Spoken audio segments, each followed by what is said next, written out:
오늘 말씀 함께 보겠습니다. 오늘 함께 볼 하나님의 말씀은 마가복음 14장입니다.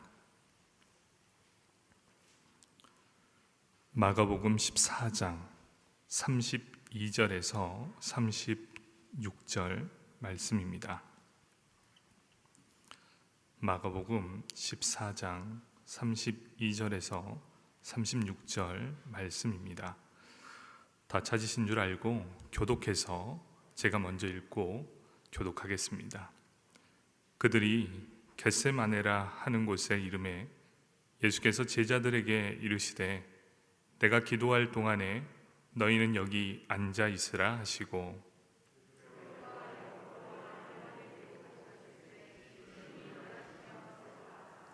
말씀하시되 내 마음이 심히 고민하여 죽게 되었으니 너희는 여기 머물러 깨어 있으라 하시고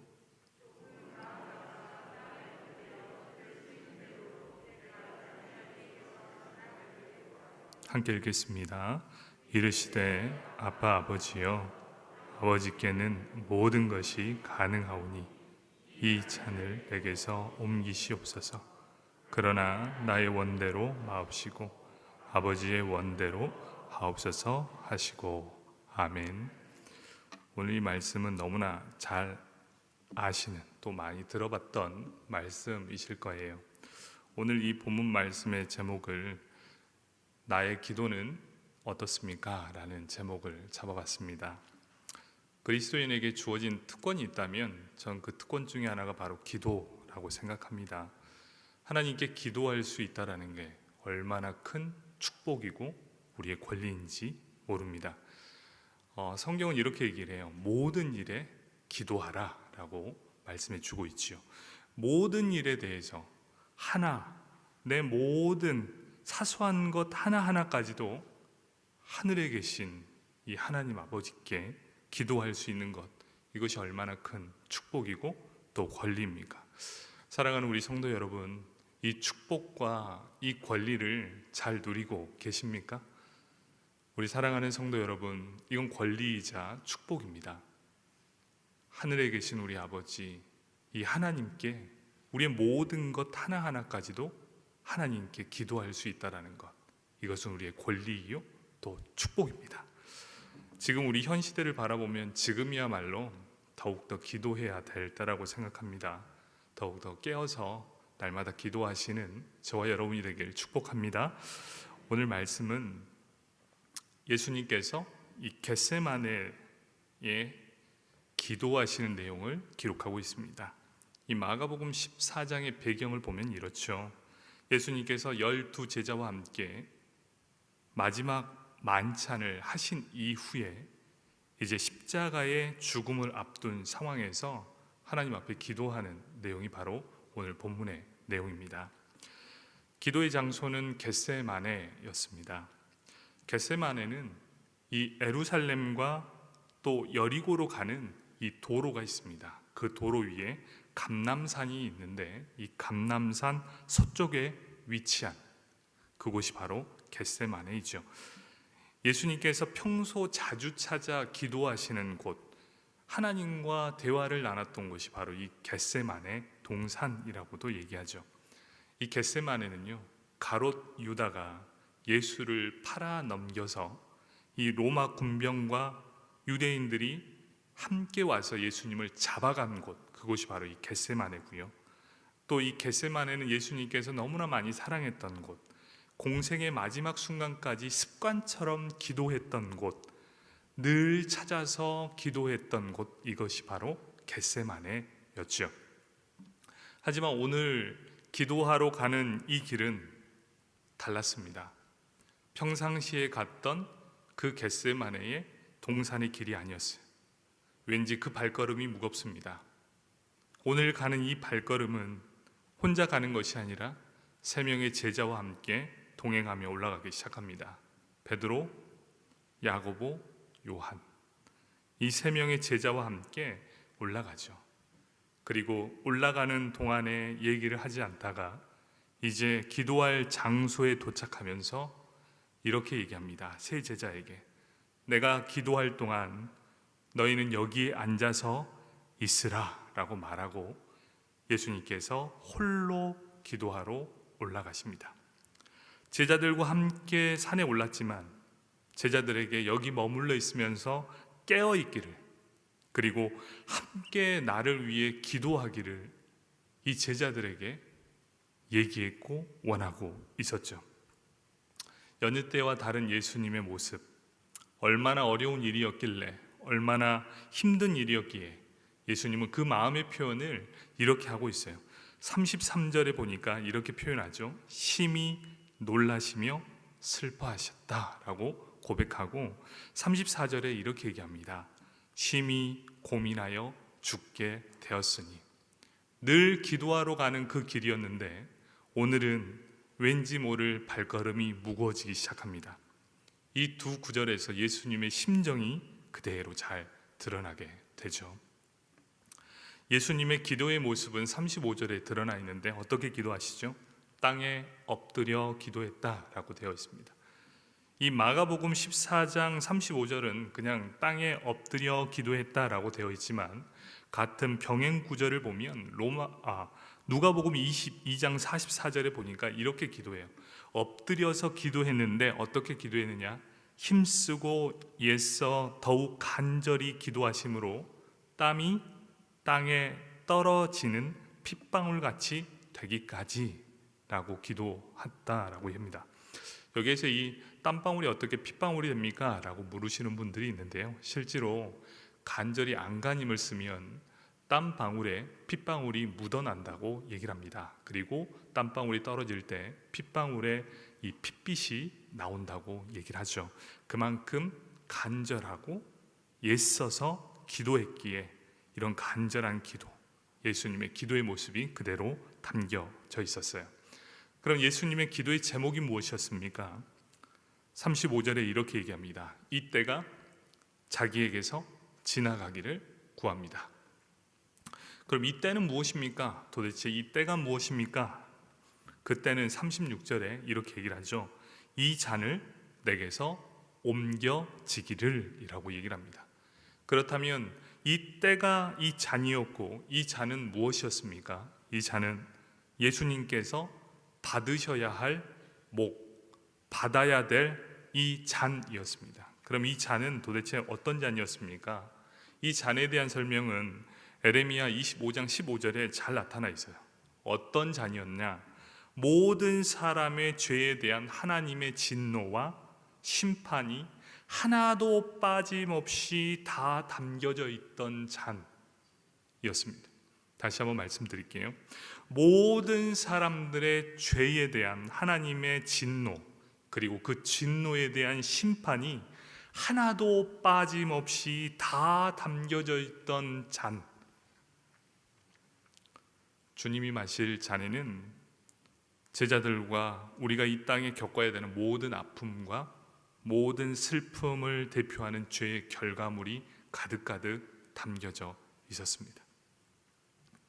예수님께서는 아끼고 사랑했던 사람으로부터 배신, 실망, 거절을 받으셔야도 했고, 심지어 완벽하게 하나로 일치되었던 삼위일체 하나님으로부터 철저하게 버림받아야 했으며, 주님을 완벽한 외로움과 또 버려짐, 그리고 자신의 간절한 소원으로부터 거절되는 낙심, 그 자리로 나가시는 것이었어요. 뿐만 아니라 죄로 인해 일어날 수 있는 모든 고통, 슬픔, 좌절, 거절, 홀로됨, 두려움, 막막함, 절망, 실패, 이런 모든 부산물들을 함께 집약해 놓은 잔, 주님께서 이 겟세마네 이 동산에서 심히 괴로워 죽을 만큼 괴로워서 죽을 심정에 가까울 만큼 이 괴로움에 땀방울이 핏방울 치기까지 이 잔을 옮겨달라 3번을 기도하게 됩니다.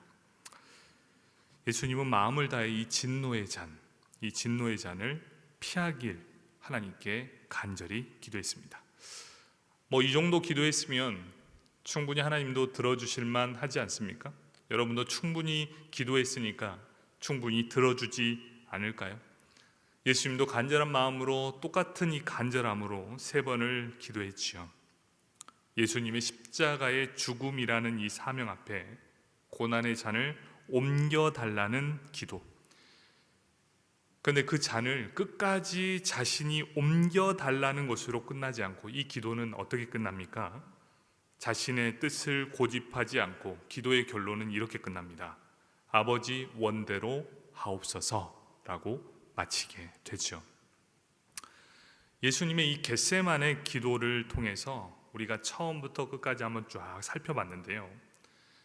이 겟세마네 기도에서 우리에게 보여주고 싶었던 것은 순종의 본을 보여주고 싶었던 것이었습니다. 오늘 이 본문에서 보여주고 싶었던 것은 기도를 많이 했다는 모습이 아니었습니다. 습관처럼 기도하는 모습을 보여주는 것이 아니었어요. 땀방울이 핏방울처럼 간절함으로 기도했다는 모습이 아니었습니다.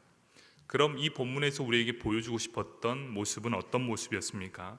우리의 기도의 방향의 정확성을 보여주기 위함이었습니다. 거기서 끝나는 것이 아닙니다. 우리의 기도는 속도와 양의 문제가 아닌 방향의 문제를 정확하게 가르쳐주고 있었습니다. 기도를 통해 말씀이 우리 삶 가운데 살아내는 순종까지 가는 모습을 예수님은 이 과정을 통해 우리에게 보여주고 싶었던 거예요. 정리하면 이렇습니다.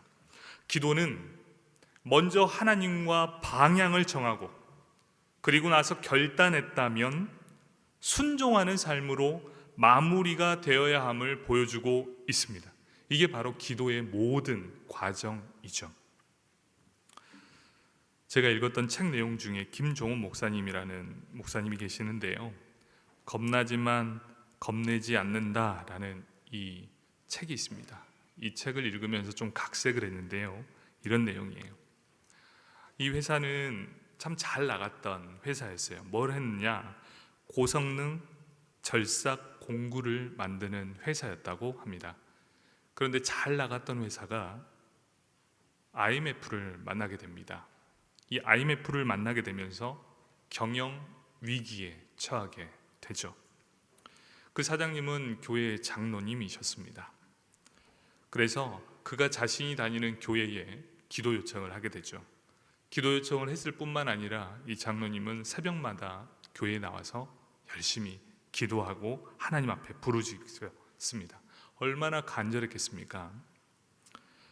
이 기도의 제목은 이거였어요. 하나님, 지금 회사가 도산할 위기에 처해 있습니다. 제발 도와주시고 우리 회사가 망하지 않도록 도와주십시오 라고 새벽마다 하나님 앞에 기도하면서 매달렸다라고 얘기를 합니다. 그런데 간절히 기도하면 기도할 때마다 자꾸만 하나님이 이렇게 물으시는 것 같았답니다. 그 물었던 질문이 이거였어요. 내가 너에게 보내준 사원을 몇 명이나 구원의 길로 인도했느냐라고 계속해서 물으시는 것 같았답니다. 우리가 기도할 때 이런 적 있지 않습니까? 장로님은 분명히 A를 원하고 기도했습니다. 그럼 당연히 하나님은 B나 C 이렇게 응답을 해 주셔야 되는 게 인지상정이라고 얘기를 합니다. 나는 분명히 A를 원했습니다. 그러면 하나님은 분명히 A는 아니더라도 B나 C를 줄 알았죠. 그런데 터무니없게 F를 주셨습니다. 회사가 도산 위기 직면에 있는데 직원들 구원과 도무지 무슨 상관이 있습니까? 하나님, 이렇게 하나님께 때를 쓰면서 억울해했으면서 이렇게 얘기했다고 합니다. 실제로 이렇게 얘기를 했대요. 하나님, 저는 선교사 아닙니다.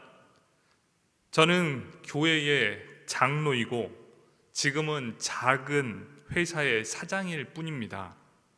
그냥 회사를 살려주십시오 라고 기도했다라고 얘기합니다.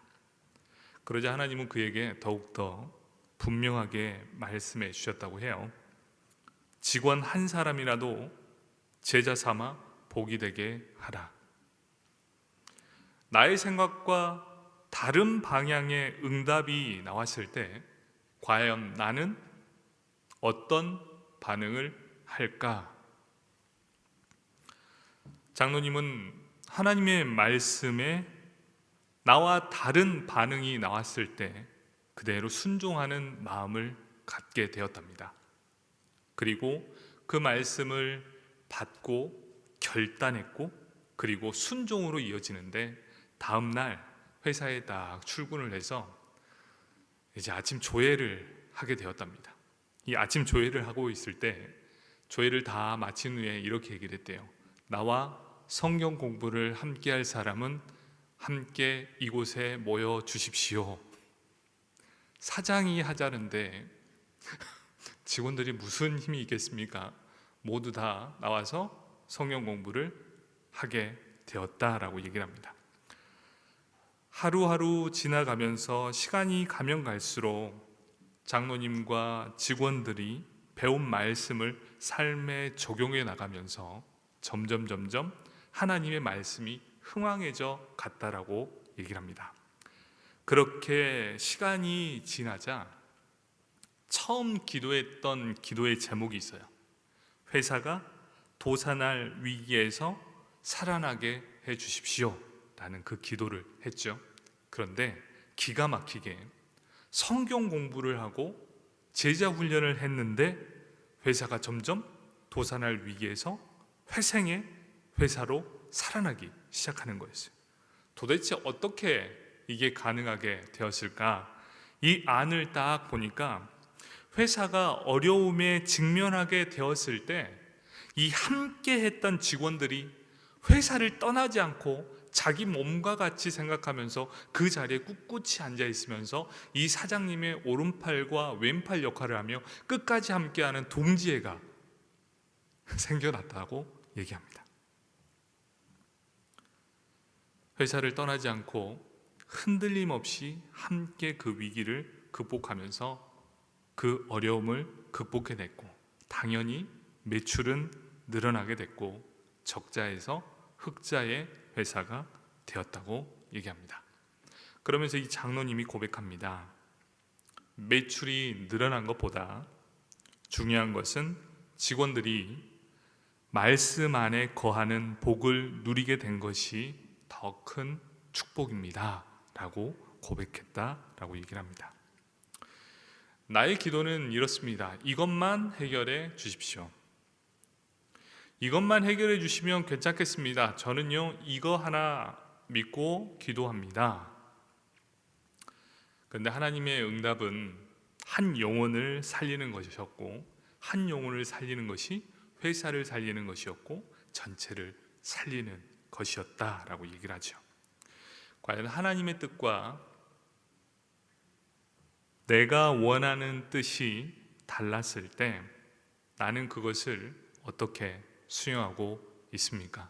바로 이것이 오늘 저와 나눌 대화의 내용, 이 말씀의 내용입니다. 하나님은 우리의 순종을 바라고 계셨습니다. 하나님은 우리의 순종을 기쁘시게 받아주시고 또 우리 순종을 통해서 필요함을 채워주시고 넘치도록 부어주십니다. 이 사실을 믿으십니까? 아멘. 마찬가지예요. 기도는 하나님과의 대화이지만 하나님이 원하시는, 여러분, 대화는요 내 일방적인 말이 아닙니다. 대화는 내가 말을 했다면 당연히 하나님도 나에게 말씀해 주는 것, 그게 바로 대화입니다. 기도는 대화입니다. 우리가 살펴봐야 될 것은 우리가 대화를 하는 것이 아니라 뭘 하느냐, 일방적으로 하나님과의 관계에 상관없이 나만의 일방적으로 많이 하는 기도, 하나님과 관계없이 간절함으로 하나님의 뜻이 이루어지길 원하는 기도가 우리 인생에 참 많다라는 것이죠. 대화라고 하지만, 실질적으로 하나님과 기도는 대화라고 얘기하지만 우리는 그걸 대화라고 하지 않고 일방적으로 쏟아내고 가기 바쁩니다. 하나님은 우리가 원하는 것을 얻는 것보다 하나님이 원하는 것을 행하는 것을 기뻐하십니다. 하나님의 뜻에 순종하는 것 더 기뻐하시는 것이죠. 예수님 당시에도 2000년 전 예수님 당시에 기도와 금식에 탁월했던 집단들이 있었습니다. 기도, 금식, 이 기도와 금식에 타의 추정을 불허했던 집단이 있었어요. 그 집단이 누구였냐? 바리새파였습니다. 예수님께서 2000년 전 이 땅에 오셨을 때 유대인들은 과거 어느 때보다도 훨씬 더 좋은 시대를 살고 있었습니다. 당시에 바리새파 종교는 전성기였습니다. 얼마나 모든 것들을 누렸는지 모릅니다. 그런데 한번 잘 살펴보십시오. 전성기에 있었던 그들의 종교가 그리스도를 십자가에 못 박아 버렸다는 것입니다. 그들은 가장 많이 기도했다라고 얘기를 했지만 실상은 그들은 가장 작게 기도한 것이었다라고 얘기를 합니다. 그들은 가장 많은 희생을 드렸다고 얘기하지만 실상은 그들은 가장 작은 희생을 드린 것이었죠. 그들은 우상 숭배가 가장 적었던 것처럼 보였지만 실상은 그들의 우상 숭배는 그 어느 때보다도 극심했습니다. 그들은 성전 예배를 가장 많이 드렸다라고 얘기를 하지만 사실은 하나님을 가장 적게 예배했습니다. 그들은 입으로 하나님을 섬긴다라고 얘기를 하고 타의 추종을 불허했지만 마음으로 그분을 섬기는 데 있어서 늘 꼴찌였습니다. 그들은 입술로 하나님을 섬긴다라고 얘기를 하면서 손으로는 예수 그리스도를 십자가에 못 박아 버렸죠. 바리새인들은 기도했습니다. 우리보다도 훨씬 많이 기도했죠. 하나님을 섬겼습니다. 또 금식도 많이 했지요. 그런데 그것은 인간적인 입장에서 보면 참 많이 기도하고 금식하고 하나님을 섬겼지만 하나님 편에서 보면 그것은 하나님의 기쁨이 되지 않는 기도였고 하나님이 기뻐하지 않는 삶이었다는 사실. 기도는 절대로 자기의 만족을 위한 것이 아닙니다. 기도는 하나님의 뜻을 이루는 통로가 되어야 한다는 것이죠. 예수님의 기도, 이 겟세마네 기도로 다시 돌아가 보면 예수님께서도 이렇게 얘기합니다. 너무 많은 고난이 되어서 심히 고민하여 죽게 되었다라고 고백할 만큼 근심과 고민이 있었어요. 이게 뭐죠? 내가 원하는 기도의 제목과 하나님의 응답이 부딪혔어요. 내가 원하는 기도의 제목은 이건데 하나님은 이거라고 얘기를 했을 때 부딪혔습니다. 바리새인은 어떻게 했죠? 부딪히는 것들을 죽였습니다. 예수님은 어떻게 했습니까? 문제와 하나님이 부딪혔을 때 자신을 죽입니다. 심히 고민하여 죽게 되었다라는 이 십자가 앞에 죽음을 앞두고 예수님은 하나님이 기뻐하시는 삶을 선택합니다.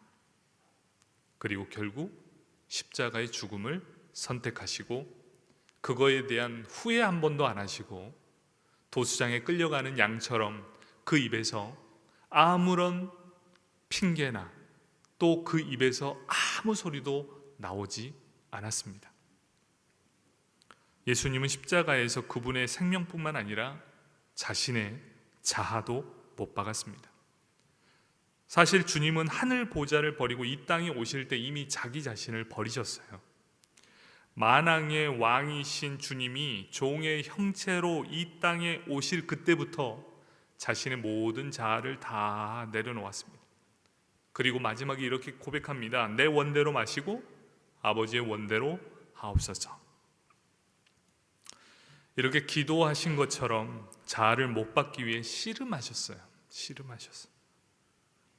예수님은 체면과 자존심을 모두 다 내려놓았습니다. 그래서 사람들이 예수님을 거절하고 모함하고 비난해도 아랑곳하지 않고 모욕과 수치의 십자가를 그대로 지셨습니다. 왜요? 주님을 위해 체면과 자존심을 다 내려놓았기 때문이시죠. 사랑하는 성도 여러분, 나는 왜 고민하십니까? 나는 왜 지금 이렇게 하나님의 뜻도 분명하게 알고 있으면서도 왜 이렇게 순종하지 않을까요? 그것은 고난이 있기 때문은 아닐까요? 그 고난의 범위가 참 넓어 보이지만 그 고난의 범주를 모아보면 결국 뭐가 남냐면 체면과 자존심이 남습니다. 모든 문제들을 보면 모아서 보면 체면과 자존심, 이 두 가지가 남아요. 결국 내 자아가 아직 죽지 않았기 때문입니다. 여전히 펄펄 살아있죠. 순종하기보다는 내 자아가 펄펄 살아있고 여전히 내 체면이 먼저이고 내 자존심이 먼저입니다. 순종할 때 져야 하는 십자가의 부담감 때문에 지금도 합당한 핑계를 대고 있지는 않습니까? 우리가 지난 주일에도 잠깐 얘기했지만 처음에는 이유였지만 나중에는 핑계가 되는 것처럼 말입니다. 하지만 예수님은 철저하게 모든 것을 내려놓으셨습니다. 예수님의 기도는 하나님 앞에 자신의 자아를 내려놓는 기도였습니다. 예수님의 기도는 하나님의 뜻을 구하는 기도였습니다. 예수님의 기도는 하나님이 원하시는 뜻을 확신하는 뜻이었어요. 기도였어요. 예수님의 기도는 하나님께 순종하기를 다짐하는 기도였습니다. 사랑하는 초량의 성도 여러분, 지금 우리가 해야 될 기도, 나는 지금 어떠한 기도를 하고 있으십니까? 그리고 어떤 기도가 되야겠습니까? 예수님께서 보여주신 그 길, 마지막 십자가의 짐을 지기 위해서 겟세마네에서 보여줬던 그 기도, 그 길에 순종함을 따라가야 되지 않겠습니까? 하나님 앞에 펄펄 살아있는, 지금도 살아있는 내 자아, 우리가 흔히들 얘기하죠. 나는 죽고 예수로 사는 사람. 그 사람은요, 체면 없고 자존심이 없는 사람이 그렇게 하는 것이 아니라 예수님 때문에 내 자아를 내려놓는 사람이고, 예수님 때문에 내 자존심을 꺾는 사람이고, 예수님 때문에 하나님 앞에 순종하는 사람들만이 그런 삶을 살아갈 수 있다는 것입니다. 하나님 앞에 지금도 살아서 펄펄 뛰고 있는 내 자아를 십자가의 못을 박아야 되겠습니다.